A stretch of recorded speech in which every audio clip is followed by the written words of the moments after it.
नमस्कार दोस्तों।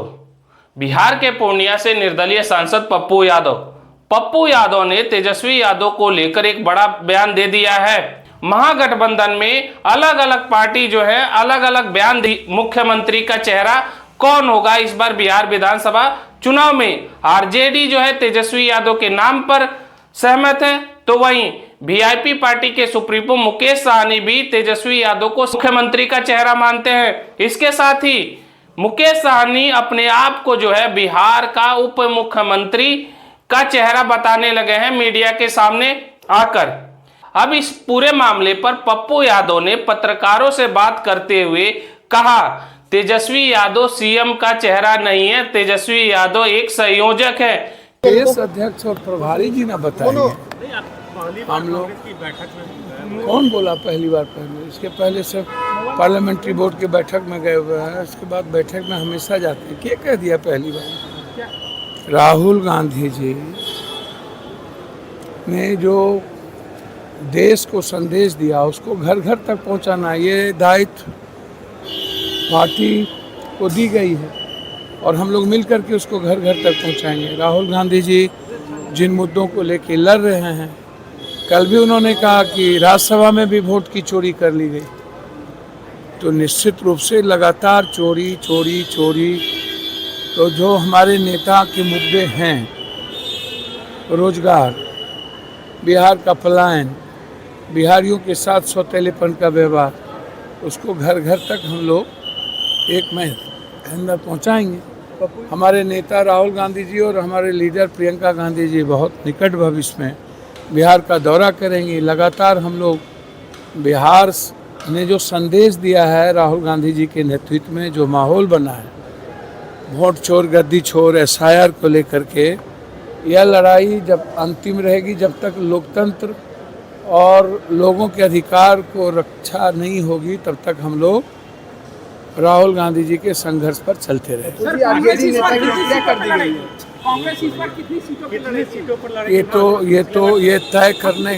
ये तय करने का दायित्व तो हमारा नहीं है, कमेटी का है। और राहुल जी का साफ है कि कांग्रेस वर्कर और कांग्रेस पार्टी का रेस्पेक्ट सर्वोच्च रहेगा। गठबंधन के साथ मिलकर हम लोग मजबूती के साथ चलेंगे, रेस्पेक्ट का ख्याल रखते हुए आगे बढ़े। सर, बैठकें हो रही है लेकिन सीएम फेस को लेकर के मामला भैया हमको तो समझ में नहीं आता। बीजेपी का सीएम फेस का क्लियर हो गया, कोई जिला में क्लियर होता है, कोई राज्य में? तो आप लोग परेशान आत्मा काहे हैं? जनता वोट देगी, विधायक बनेंगे, सारे नेता मिलकर के विधायक दल के नेता के रूप में चयन हो जाएगा। मुख्यमंत्री भैया आप बहुत ज़्यादा सिपहसालार हैं, आप सुने नहीं कि तेजस्वी जी संयोजक हैं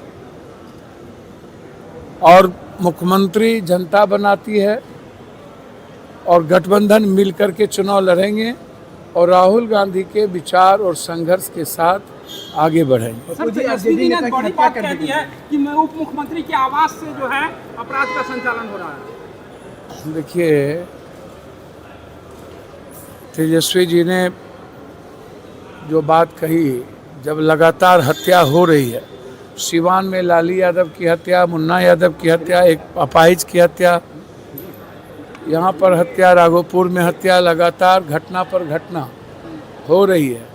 सत्ता संरक्षित और राजनीति की हत्या तो बढ़ ही गई है और अभी चुनाव तक बढ़ेंगे। तो मेरा मानना है कि अपराध और हत्या के रूप में बिहार बिल्कुल रक्त रंजित हो चुका है, रक्त चरित्र हो चुका है और ये बहुत बड़ा मुद्दा है कि बिहार वर्तमान डबल इंजन की सरकार से नहीं संभल रही है। सर, नेपाल में जिस तरह के हालात हैं, लोगों का कहना है कि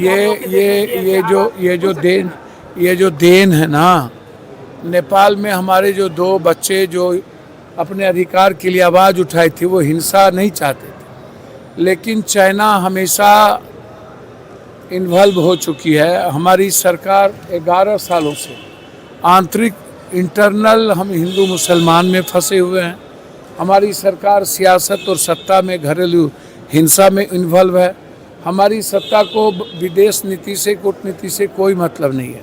बांग्लादेश हमारे हाथ से चला गया, श्रीलंका हमारे हाथ से चला गया, म्यांमार हम रेस्पेक्ट नहीं दे पाए, जो स्वाभाविक हमारे दोस्त थे रूस हमारे साथ खड़ा नहीं रहे, चीन और पाकिस्तान पहले से दुश्मन हो गए और चीन की गिद्ध दृष्टि नेपाल पर थी और हमने नेपाल को छोड़ दिया। नेपाल मेरा सबसे अच्छा दोस्त था, हम लोगों ने डेमोक्रेसी की है। नेपाल से हम लोग का बेटी और रोटी का संबंध है, संस्कृति का संबंध है।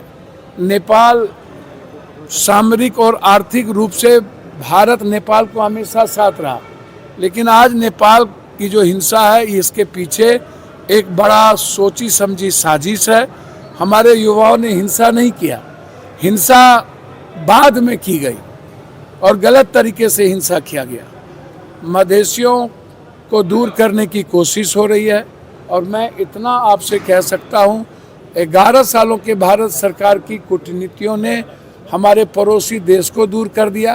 पहलगाम के बाद इजराइल छोड़ के कोई कंट्री हमारे साथ खड़ा नहीं हुआ। कल ज़बरदस्ती ट्रंप को अपना स्वाभाविक भाई बना लिया, जबकि ट्रंप लगातार हम पर हमला कर रहा है। टैरिफ ने IIT को ख़त्म कर दिया, टैरिफ ने किसान को ख़त्म कर दिया और अब तो वीसा पॉलिसी को भी बर्बाद करने जा रहा है ट्रंप हमारा दोस्त हो ही नहीं सकता। अमेरिका मेरा दोस्त हो सकता है, ट्रंप हो ही नहीं सकता। इसीलिए बहुत क्लियर है हम इस मामले में और मैं साफ हूँ, नेपाल हमारे हाथ से निकलता जा रहा है और सरकार को ध्यान देना चाहिए। जॉर्डन